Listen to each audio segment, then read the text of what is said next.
All right, Doc. We were talking about the combine, and I had just kind of a basic question for you. And I've shared the story with the people before. Our trainer at Oakland was with the Lions for 20 years and kind of got pushed out when the Patricia people came in and stuff like that. And he would tell me stories about the NFL and the NFL combine, and we gave medical reports to people, and we didn't like the way this guy looked or like the way. What are the medicals? They say we got to look at the medicals. What are the medicals at the combine? It's become such a sophisticated. Like, I've been around a long time where the medicals were like, what's visually in front of you. That was when I started.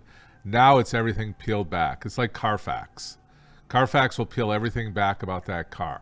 Same thing with medical. That's why another thing I can't talk on the record, but that's a lot of reasons why there's a lot of people in this country seeing players off the record, right? So they don't get onto that Carfax.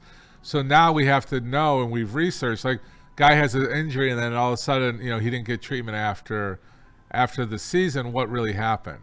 So that becomes a little notch on our record. Shoulder injury, this game, blah, blah, blah. Didn't return for 2 games. Where's that shoulder at? What was the treatment? You look at the Lions, there's a Carfax report on every one of them. So when we go medical, we need to know, the injury was there? What took place to recover it? Where's he at? Where's he at with recovery? What I would do back in the day is that we would look at every body part, and then we would highlight. I would have an assistant tell me what was injured, right? Surgeries were easy to find. It's the small nagging stuff. So I would look at muscle balance, reflex times, all that kind of stuff. I mean, we can look at your reaction times from right to left, upper or lower body. All those things make sense now, and that's how sophisticated it's gotten. So when we say medical, that's the big term for we need to peel back. Even the college kids, we're looking at college kids, they're going back to high school injuries, even with the younger guys. But, we go back so many years and see what their performance level's at. Talk with Dr. Pierce, as we do every Tuesday here on Big D Energy, every Thursday on Ermanni and Edwards as well, on behalf of the Michigan Sports and Spine Center. But, Doc, a follow-up to that. You see guys now that sit out the bowl games, and we discussed that. Guys that sit out the bowl games and they say, hey, I'm going to get my training in for the draft. I'm working towards the draft. Has the combine, I guess I'm asking you a specific, you might not know the answer to it. Has the combine kind of left the station just in terms of the drills they do? Because they've been the same now for decades, right? The 40, the bench, the cone drill, all that. Yes. Do you have guys specifically training for these events now? Because there's a lot on the line. There's a huge difference between going 4th and going 18th in the draft. Guys are specifically training for the combine events now, aren't they? 100%. There's people, there's training centers, there's a big one in Vegas, they're all over. And it's who what but yeah, that your draft pick is hundreds of thousands, if not millions of dollars, and it's what you perform. But now they're looking at so much, like you said, that's so old. That's your baseline. All the other stuff, like you've asked me, what's making the difference? What's that new X factor? Everybody can bench 225 20 times now. Everybody's going to run a sub 5. Those are the kind of things going on. But what else is going on? It's the reflex. It's the reaction time. It's can you turn, spin, and catch a ball? Those things don't really show up in the general combine. Look, Tom Brady's the best example that the combine did do him any good. You couldn't predict football sense out of it. But it's some type of baseline of where we have to start and get to. Asking the question about the bowl doesn't have anything to do with if they play or not, are they getting ready? It's the prevention of an unfortunate injury during the bowl game. And they have enough time to train they can train an hour a day to be ready for the combine. It's speed training. Like we talked about Hutchinson and speed training, why he's going to be faster, because he's going to work on the mechanics. Speed training means like the guys that are doing the sub 4.4s, that comes down to mechanics a lot. Some guys are just pure speed, but that gap that's a 4.2, 4.4, 4.8, That's into mechanics and muscle balance, right? If you had an ankle injury that's been nagging you since high school and nobody really addressed it, you got to get that ankle to catch up to do that. You're losing a 0.2, 0.4. Like you said, it can drop you into the second round. I mean, those are the kind of things you start working on if you're a real sophisticated player. And a lot of these guys are doing it. It's been fun to watch the medical science lift up what the guys are doing. Before, it's like you got all four extremities, you're breathing, you're doing it, and you got the aggressive talent. That's it. Smelling salts are back out there. That's where I started. I'm not as old as the leather helmets, but it goes back to those kind of days. Woodward Sports chat thread, Nick Hedigan just said, "Thanks, Doc. I actually just ordered some peptides, so thank you." And Nick, I would say, look, this is what Doc does, man. So, if you got some nagging injuries or whatever, scan that QR code on the screen when the commercial comes out. He's real, everybody. He's here. You see him. He's here.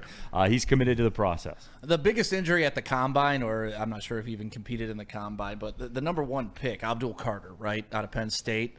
They were talking about maybe him dropping in the draft because he's got a stress fracture in his foot. Oh, good catch, yeah. Yeah, is that something that people? Is a stress fracture? Just brush it off. He'll be fine by the season. Or look, is that if he falls to where the Lions could get him, that would be awesome. Yeah, can we start pitching that narrative? It's awful. He'll never be good again. Can we get that? That's it. I think his career's over. Yeah. Hold on, we'll pause, and then you say that. Say it just like that, Doc. In my professional medical opinion, his career is over, and no one should draft him. No one should draft him. No, but for real, is that a nothing burger? Is that something the team looking at him shouldn't even freak out about? I mean, we have a lot of things. There's lasers. There's that category of secret sauce that should not be, unless it's in some crazy position and he's having, that's a healing time. That's a committed athlete that has the mental, the football smarts to play over that type of injury. Look, we took J-Mo with an ACL recovery. Right. We would love to have this guy. So this is better than an ACL. Oh my gosh, yeah. I mean, in the same category. So damn. Yeah. I know. It's like career ending. What would have been enough to drop him down to 26? I think his steps could be off. His mechanics. It's going to lead to knee injury and hip injury.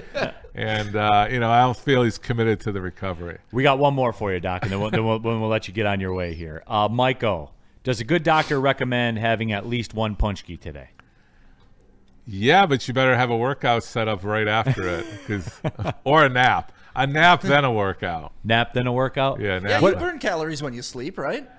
You do, and see, doctor says eat punchkis and just go to sleep. Doc is laying it down here today. Have a beer, a punchki.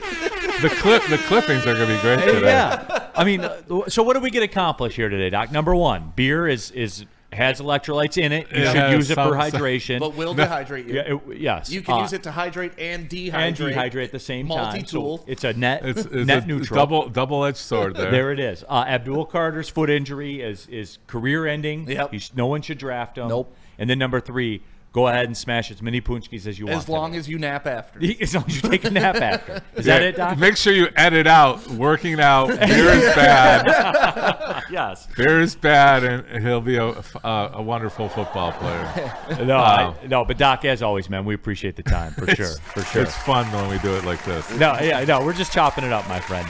We're just chopping it up. No, appreciate you though. Thanks, Doc. All right, real good. All right, there he is, Dr. Pierce, everybody. He is our injury insider right there, by the way, powered by MRI of Southfield. By the way, I got to get in for an MRI, stat. No problem. Right. You got the right people. There you go, absolutely. Yeah, but for the listeners, too, I mean, it's not like it's been said a couple times. Is he, he's only for the real athletes and the entertainers? No, we're treating everybody. We don't want that aura of, Woodward Sports and this and that, but if you do have an injury and you're in our area, we definitely, Yeah, I think the people know you by now. It's not just D-Max. I can even go see him. Which you are going to. Right. So help me start stretching. That's right. Me too. Oh, and the brittleness of pickleball. We'll get into more pickleball stuff next. But the numbers have increased. I didn't even know this. The numbers have, I know we got to go. But the numbers of pickleball players in the last 6 years has elevated to people walking for activity is now being matched by pickleball players in the country. I still haven't tried it yet. Yeah. I haven't played You'll the come game. out. More of a tennis.